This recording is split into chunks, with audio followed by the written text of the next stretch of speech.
আজকে আমি আপনাদেরকে নিয়ে আসছি চাংছুইনে ইতং রিভার। ইতং নদী নামে পরিচিত। এখানে বেশি আওয়াজ, আমি নদীর পাশে যাই কিছুক্ষণ দেখানোর চেষ্টা করি। এটা হচ্ছে ইতং রিভার বা ইতং নদী, নাম হচ্ছে ইতং আর কি।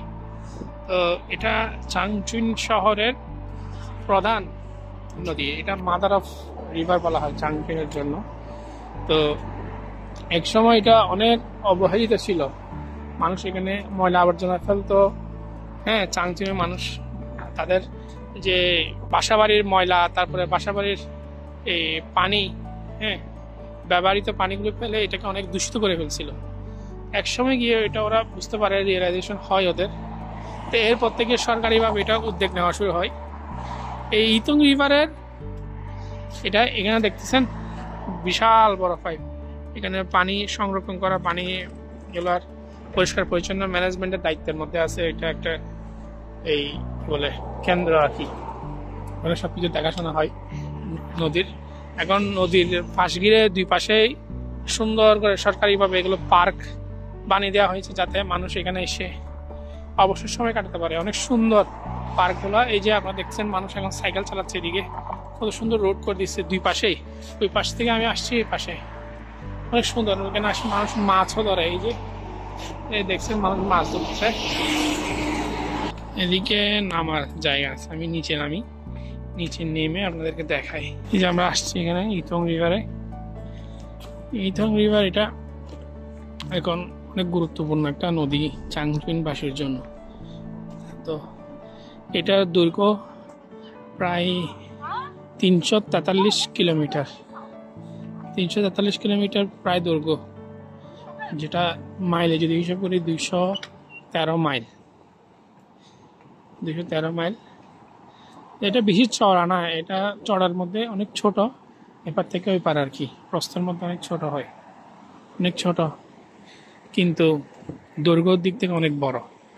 তো যেটা মোটামুটি শহর অঞ্চলের মধ্যে যে অংশটা আছে, ওইটার দৈর্ঘ্য প্রায় 20 থেকে 30 কিলোমিটারের মধ্যে মনে হয়। 20 থেকে 30 কিলোমিটারের মধ্যে শহর জুড়ে যেটা আছে, নদীর যে অংশটা শহরে আছে, ওই অংশটাকে কেন্দ্র করে দুপাশে সুন্দর করে পার্ক বানিয়ে দিয়েছে। ও পাশে আছে, এই পাশে আছে, এই পাশটাও সুন্দর, এই পাশটাও সুন্দর। একদম 30 কিলো পার্কের দৈর্ঘ্যটাও 30 কিলোমিটার পর্যন্ত, অনেক সুন্দর। এখন তো ঠান্ডার সময় মানুষ কম, কিন্তু গরমকালে প্রচুর মানুষ থাকে এখানে।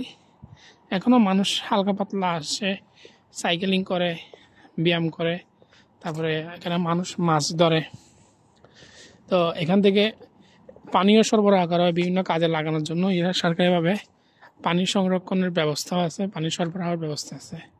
যে এলাকা জুড়ে এটা পানি সরবরাহের জায়গাটুকু আছে, ওইটাও প্রায় 8,400 বর্গ স্কোয়ার মিটার, মানে 8,400 স্কোয়ার মিটারের অনেক বড় বিশাল একটা কেন্দ্র ওরা তৈরি করে রাখছে পানি সরবরাহের জন্য। এই নদীর স্রোত খুবই কম, তেমন একটা স্রোত দেখা যায় না বললে চলে, হালকা স্রোতে চলে। এখন এই যে পুরা নদীটা দেখা যাচ্ছে, আর 1 থেকে 2 মাস পর পুরা নদীটাই জমে বরফ হয়ে যাবে। চাংছুইনের ঠান্ডা হলো হাড় কাঁপানো শীত।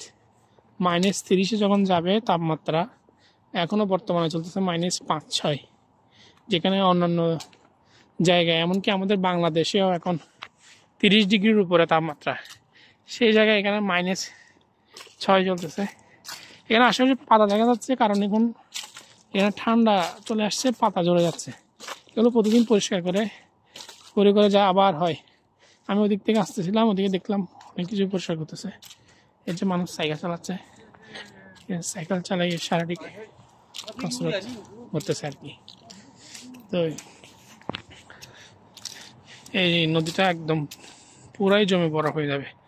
পাওয়া যায় কত বড় একটা নদী, 30 কিলোমিটার পথ। 30 কিলোমিটার মানে শহর অঞ্চলেরটা বলতেছি আমি, ওই পাশে তো আরও আছে। টোটাল যেটা এরিয়া আছে ওই এটা সংরক্ষিত না, কিন্তু এই অংশটা বেশি সংরক্ষিত। এখানের পানি অনেক পরিষ্কার, মানুষ প্রচুর মাছ ধরে। যখন এটা বরফ হয়ে যাবে, এখানে মানুষ স্কেটিং করবে, হাঁটাচলা করবে। এখান থেকে বরফগুলো কেটে নিয়ে গিয়ে বিভিন্ন স্ট্রাকচার বানাবে, বরফের বিল্ডিং, ড্রাগন, বিভিন্ন রকম জিনিস ওরা বানাবে। তো ঠান্ডার কারণে আসলে বেশিক্ষণ হাতও বের করে রাখতে পারতেছি না। সূর্যি মামা থেকে আছে, আলো আছে, জাস্ট ওনার কোনো তাপ নেই এখন আপাতত। এই আর কি অবস্থা। তো ইতং রিভার নিয়ে এই ছিল আমার ছোট্ট একটি ভিডিও। আশা করি ভালো লাগছে আপনাদের।